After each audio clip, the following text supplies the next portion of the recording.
हर एक सिस्टम चलता रहता है, हम सो जाते हैं। हमारे सोने के बाद वो कौन है जो पूरे सिस्टम को चला रहा है? ऑटोमेटिक सिस्टम चल नहीं रहा है, कोई है ऐसी सर्वोच्च सत्ता जो हमारे सोने पर पूरे सिस्टम को चला रही है। उस चलाने वाले को ही अकाल पुरुष कहते हैं, परमात्मा कहते हैं, ईश्वर कहते हैं, ब्रह्म कहते हैं। उसके जानने के तरीके को ही पूजा कहते हैं, धर्म कहते हैं। उसको जानना ही धर्म है, पूजा है, और कोई पूजा नहीं। इसलिए हम बार बार कहते हैं कि अंदर की पूजा सीखो, अंदर की पूजा सीखो, अंदर की पूजा करना सीखो। देखो अंदर हर पल हर क्षण आरती हो रही है, अंदर हर पल हर क्षण वो अनहद की धुनकारे हैं, अंदर हर क्षण हर पल वो मदमस्त महक है, सुगंध है, वो सोमरस है, हर पल हर क्षण। बाहर के मंदिर में तो दीपक जलाना पड़ता है, सुगंध फैलानी पड़ती है, घंटा शंख बजाना पड़ता है, लेकिन अंदर अपने आप स्वतः ही हो रहा है। हम अंदर की तरफ जाने का तरीका सीखें। उसके लिए बाह्य जितनी भी प्रक्रियाएं हैं उनको छोड़ना पड़ेगा। पहले ऐसा करें, एकदम ना छोड़ें। चलो 15 दिन अभ्यास करके देख लें, केवल 15 दिन छोड़ के देखें। बाहर की जितनी भी पूजा है केवल 15 दिन छोड़ के देख लें और अंदर की पूजा करके देखें। अगर अंदर अनुभव नहीं होता, अगर अंदर बाहर की पूजा से जो आज तक मिला चैन सुकून जो मिला बाहर की पूजा करने से, उससे ज्यादा सुकून चैन अंदर की पूजा से नहीं मिला तो छोड़ देना। लेकिन हम ये वादा कर रहे हैं अंदर की पूजा से वो चैन, वास्तविक चैन सुकून अंदर की पूजा से ही मिलेगा। हमारी बातों को फिर हम दोबारा कहते हैं, हमारी बातों को आंख बंद करके मत मानना, हमारी बातों को या हमारे पीछे आंख बंद करके मत लगना, अनुभव करके लगना। इससे हमारा पतन होता है, हमारा उत्थान नहीं होता है। हमारी बात तो बिल्कुल भी आंख बंद करके मत मानना, हमारी बातों को तो बिना जांचे मानना ही मत। हम ये सबसे निवेदन करते हैं, बार बार निवेदन करते हैं कि हमारी बातों को आंख बंद करके मत मानना। लेकिन 15 दिन का समय, आज तक इतना समय बिताया, इतना उम्र बीत गई, इतनी आयु हो गई है, हमारे कहने पर केवल 15 दिन करके देखें। नियम में बंध के, इसके 3 नियम हैं, 3 नियमों में बंध के अंदर की पूजा करके देखें। अब तक का जो जीवन बीता और अंदर की पूजा करने के बाद जो जीवन बीता 15 दिन का, उसमें अंतर करके देख लें। लेकिन नियम में बंधना पड़ेगा। ऐसा नहीं नियम में बंधे नहीं और अभ्यास कर रहे हैं कि हमें तो कुछ लाभ हुआ ही नहीं, ये मत करना। ये 3 नियमों में बंधना पड़ेगा, जन्मजात भेद, पाखंड और नशा। इनमें से थोड़ा भी अगर मिल गया इस पूजा में, पूजा खंडित हो जाएगी। अगर जन्मजात भेद अंदर है, हम ही कह रहे हैं 15 दिन के लिए छोड़ दो, जन्मजात भेद छोड़ दो 15 दिन के लिए, 15 दिन के लिए पाखंड छोड़ दो, 15 दिन के लिए नशा छोड़ दो। फिर अभ्यास करके देखो, अंतर ना हुआ तो ये हमको छोड़ दो, पूरी प्रक्रिया छोड़ दो, फिर दोबारा से पकड़ लो जो कर रहे हो। हमें बड़ा आश्चर्य होता है कि परमात्मा से बड़ा बना दिए गए शनि, राहु, केतु, ये परमात्मा से बड़े बना दिए। पूज्य केवल एक परमात्मा है, दूसरा कोई पूज्य है ही नहीं। इसलिए हम कहते हैं अगर निमंत्रण पत्र बना रहे हो, विवाह शादी के कार्ड बना रहे हो, जन्मदिन के कार्ड बना रहे हो, पूजनीय शब्द किसी के आगे मत लगाओ, आदरणीय लगाओ, माननीय लगाओ, लेकिन पूजनीय शब्द किसी के मनुष्य के आगे मत लगाओ। पूजनीय केवल अकाल पुरुष परमात्मा है, दूसरा कोई नहीं है। ये शनि, राहु, केतु ये पिंड है, ये अकाल पुरुष का निर्माण है, ये पूजनीय नहीं है। कोई भी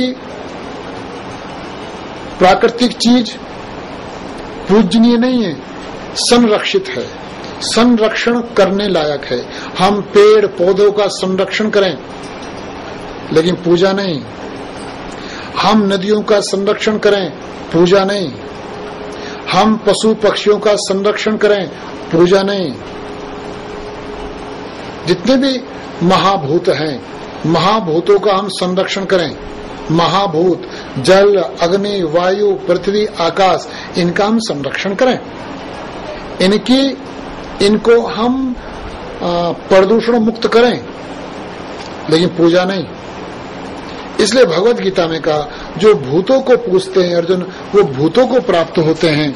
जो भूतों को पूजते हैं वो भूतों को प्राप्त होते हैं। लेकिन देखा होगा हम लोग भी भूतों को पूजते हैं। जो आम मनुष्य हैं, कुछ मनुष्य हैं, कोई नदी को पूज रहा है, नदी भी तो भूत है। जल जो है महाभूत है, नदी महाभूत है। कोई वृक्षों को पूज रहा है, वृक्ष क्या है? पृथ्वी महाभूत है। ये महाभूत हैं, इनकी देखरेख की जाती है, इनको प्रदूषण से मुक्त किया जाता है, इनकी सुरक्षा की जाती है। पेड़ पौधे, पशु पक्षी, जल, नदियां, इनकी सुरक्षा की जाती है, पूजा नहीं। ये हम मस्तिष्क से बिठा लें, पूजनीय एक है, बस पूजनीय एक है, वो अकाल पुरुष परमात्मा, दूसरा कोई पूजनीय नहीं है।